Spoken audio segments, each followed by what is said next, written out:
क्योंकि मैं परिचय का मोहताज नहीं हूँ। तो उन गांवों में नहर पहुंचाना मेरी पहली प्राथमिकता है। जो मंदिर प्राचीन है उनको जीर्णोद्धार कराने के लिए रहेगा, उनको शास्त्री करवाने के लिए रहेगा। आगर लाइव प्रेजेंट करते हैं सत्ता का संग्राम, पावर्ड बाय आरके हॉस्पिटल। आपका स्वास्थ्य हमारी प्राथमिकता। नमस्कार, आगर लाइव देख रहे हैं आप। मैं हूं आपके साथ रामेश्वर योगी। तो आज हम प्रत्याशियों से ये कहें साक्षात्कार करने के लिए निकले थे और हमारे साथ दो निर्दलीय प्रत्याशी, पहले हमने जीतू पाटीदार का साक्षात्कार किया और अब दूसरे निर्दलीय प्रत्याशी विधायक संतोषजी जोशी हमारे साथ हैं। हम तो पहला सवाल आपसे ये रहेगा कि गाँव-गाँव में जा रहे हैं, समर्थन किस प्रकार का मिल रहा है? पहले तो आपको धन्यवाद। दूसरी बात यह है कि मैं हर गांव में अकेला ही जा रहा हूं, क्योंकि मैं परिचय का मोहताज नहीं हूं। और किसी गांव में जब मैं प्रवेश करता हूं तो गाड़ी से अकेला उतरता हूं और संपर्क करते करते जब वापस निकलता हूं तो 40, 50, 20, 100, 150, 200 लोग, जैसा जैसा गांव होता है मेरे साथ लोग वापस आते हैं और मुझे समर्थन दे रहे हैं।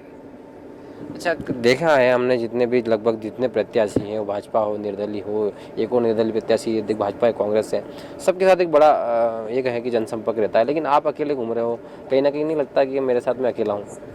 नहीं, मैं अकेला नहीं हूँ, समाज मेरे साथ है, मतदाता मेरे साथ है। उन लोग को डर लगता है कि हम गाँव में जाएंगे तो लोग हमको माला पहनाएंगे कि नहीं पहनाएंगे, यही भय रहता है उनको। इसलिए 40, 50 जो गाड़ियाँ इकट्ठी करते हैं, फूल माला लाते हैं, फूलों से वर्षा अपने ऊपर खुद ही करवा रहे हैं, जबकि मैं तो अपना अकेला निकलता हूँ और बस घूम रहा हूँ। तो जनता का विश्वास मेरे साथ है।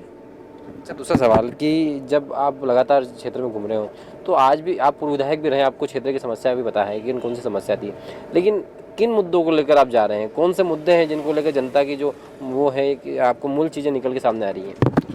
देखिए, मुद्दे सबसे पहले तो मैं शुरू से बोल रहा हूँ, एक तो अराजकता बढ़ती जा रही है। कल मुख्यमंत्री जी ने जो बात कही थी मंच से कि तस्कर को वोट मत देना, तो सबसे पहले तो मैं एक प्रश्न खड़ा यही हो गया है कि मध्य प्रदेश में भाजपा की सरकार है और तस्कर अगर पनप रहे हैं तो यह एक शर्म की बात है, चिंता की बात है, लज्जा की बात है। दूसरी बात, पूरे क्षेत्र में एक जो वातावरण, जैसा कह रहा हूँ, भय का वातावरण बन गया है। और मेरे सामने चुनौती पहली बात तो कुछ है नहीं, क्योंकि मेरे सामने जो चुनाव लड़ रहे हैं वो तीनों कांग्रेस के हैं, कांग्रेस मानसिकता के हैं। राष्ट्रीय विचारधारा का पोषक तो मैं ही हूँ और मुझे लगा कि लड़ाई लड़ना चाहिए, इसलिए राष्ट्रीय विचारधारा कहीं छीन न हो जाए, कहीं दब नहीं जाए। आज चूँकि राजनीति है, मलाई खाने के लिए चक्कर में सब लोग दल बदलना, ये करना, वो करना, सब करते हैं। और ऐसे में जो समाज है, जो कार्यकर्ता है, जो लोग हैं, वो भी कहीं ना कहीं परिवर्तित होते हैं या उनके अंदर लगता है कि क्या करना क्या करना, इसी भय में। और ऐसे में एक तरह से विकृति बढ़ती जा रही है। उसी विकृति को दूर करने के लिए मैं चुनाव लड़ रहा हूँ और मैंने सुशन को लेकर के मैं लड़ ही रहा हूँ, लड़ करके विजय की ओर मैं बढ़ रहा हूँ। सबसे पहला हमारा संकल्प पत्र है कि यहाँ पर जो कुंडाला बांध परियोजना है, उस परियोजना से लगभग 52-53 गांव में, अगर आपको चाहो तो मैं एक एक गांव बोल के सुना सकता हूँ। ये जो तीनों प्रत्याशी, इनको गांव के नाम भी नहीं मालूम होंगे, कौन से गांव डूब से या सिंचाई से छूट गए हैं। तो उन गाँवों में नहर पहुँचाना मेरी पहली प्राथमिकता है। उसी से संबंधित दूसरी एक मेरी प्राथमिकता है कि जो गाँव डूब में गए, 15-16 गांव ऐसे जो डूब में गए, जो गांव के लोगों के मकान गए, खेत गए, खलियान गया है, 2 साल तक वो परेशान होते रहे, उन गांवों में या तो नहर की व्यवस्था हो, क्योंकि उनको नहर उनको भी दी है। वो 52 गांव से अलग है, ये जो 52 गांव छूटे वो अलग है, और जो डूब वाले जो अलग है। तो इनको या तो 24 घंटे पानी यहाँ पर्याप्त हो गया आसपास सब दूर, तो इनको 24 घंटे या तो बिजली दी जाए या इनको भी नहर दी जाए। दूसरी सबसे बड़ी समस्या यहाँ है कि यहाँ संतरे का पूरा क्षेत्र है। संतरा एक तरह से यहाँ हमारे लिए एक तरह से मतलब जीवन देने वाला है। यहाँ के किसान संतरा बहुत उत्पादित करते हैं। तो मेरे कार्यकाल में मैंने देपाल डेयरी में एक हिंदुस्तान की सबसे बड़ी नर्सरी का मैंने यहाँ पर शुभारंभ कराने के लिए भूमि पूजन भी करवाया था। उसके बाद पिछले 10 साल में कुछ नहीं हुआ और वहाँ लगभग 18 प्रकार के संतरों की किस्मों का उत्पादन होता। तो वो संतरे की नर्सरी सबसे पहले मेरी प्राथमिकता है। ऐसे ही उद्योग विभाग के लिए मैंने लगभग 400 बीघा जमीन लालूखेड़ी में अधिकृत कराई थी, वहाँ भी कुछ नहीं हुआ। बड़े बड़े उद्योग लगा करके इस क्षेत्र के युवाओं को रोजगार देना। साथ ही हम देख रहे हैं कि हर गांव में अभी जितने गांव ज़्यादा ट्रांसफर चला है, ये है वो है, इतनी परेशानी है। तो सबसे पहले तो पूरी विद्युत के तारों का परिवर्तन करवाना और जहाँ ट्रांसफार्मर जहाँ लोड ज़्यादा है, 25 का ट्रांसफार्मर 100 का लोड है, बार बार जलता है, गांव के लोग परेशान हो रहे हैं, तो सारे ट्रांसफार्मर को परिवर्तित करना। ऐसे ही पीपला बालाजी हनुमान जी का मंदिर है, प्राचीन है, उसको निर्माण करा के पत्थरों का निर्माण करना और उसको एक सौंदर्य, विश्व स्तर का सौंदर्य दिलवाना।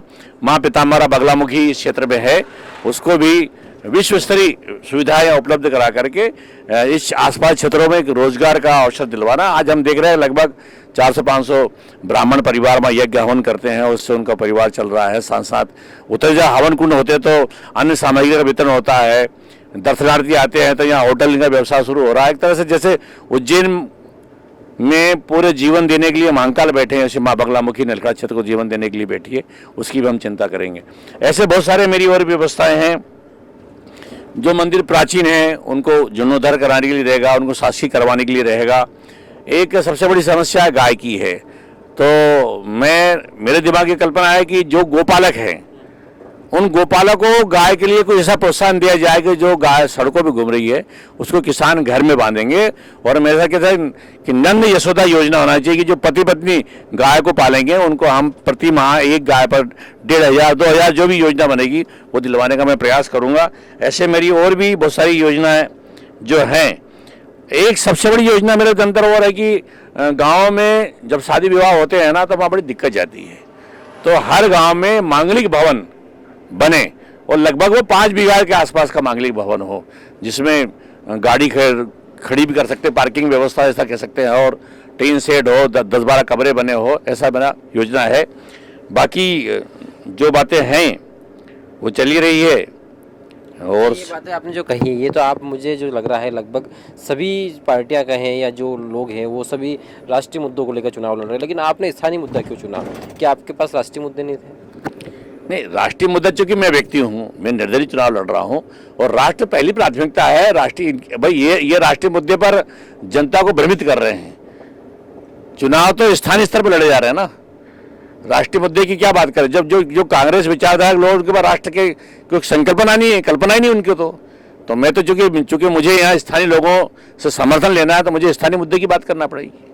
आखिरी सवाल कि जब जनता के बीच जा रहे हो तो कितना आश्वस्त हो जीत को लेकर, क्योंकि सभी प्रत्याशी कहीं ना कहीं जीत को लेकर आश्वस्त हैं, आपके भी अंदर कुछ ना कुछ जो चीज़ें होंगी, कितने वोटों से जीत का लग रहे हैं कि आप संतोष जी जोशी वापस विधायक बनेंगे? देखिए, मैं गांव में जाता हूं तो सब लोग मुझे श्रद्धा से प्रणाम भी कर रहे हैं। ऐसा लगता है कि मैंने कुछ बोया है वो आज काटने का मुझे अवसर है। और लगभग आज मैं आपकी मेरा एक गांव पछलाना अभी छूटा हुआ है, बाकी सभी गांव मेरे पूरे विधानसभा के हो गए हैं। जितने प्रत्याशी है ये सब गांव घूम नहीं पाएंगे। एक तो आपके इस न्यूज़ चैनल के माध्यम से मैं कहना चाहता हूं कि जिन गांव में कोई प्रत्याशी अगर वोट मांगने नहीं आया आज चुनाव के समय में, उन गांव के मतदाताओं से मैं आग्रह प्रार्थना करना, निवेदन कर रहा हूं कि इनको मत देना। ये आज नहीं आ सकते, फिर कभी नहीं आ सकते। ये तो बिल्कुल हो गया और आपसे मैं आगे भी संवाद करूंगा। जब आपसे चुनाव समीप आएगा तो कहीं ना कहीं एक बार और साक्षात्कार आपसे होगा। तो ये थे हमारे साथ पूर्व विधायक संतोष जोशी, जिन्होंने सारे मुद्दों को लेकर हमसे चर्चा की और ये भी कहा कि जीत को लेकर आश्वस्त हैं, वो जीतेंगे भी। आखिर नतीजे जो होंगे वो 3 दिसंबर को पता चलेंगे, लेकिन आज ये जो है जीत को लेकर आश्वस्त है। बने रहे आगर लाइव के साथ। धन्यवाद।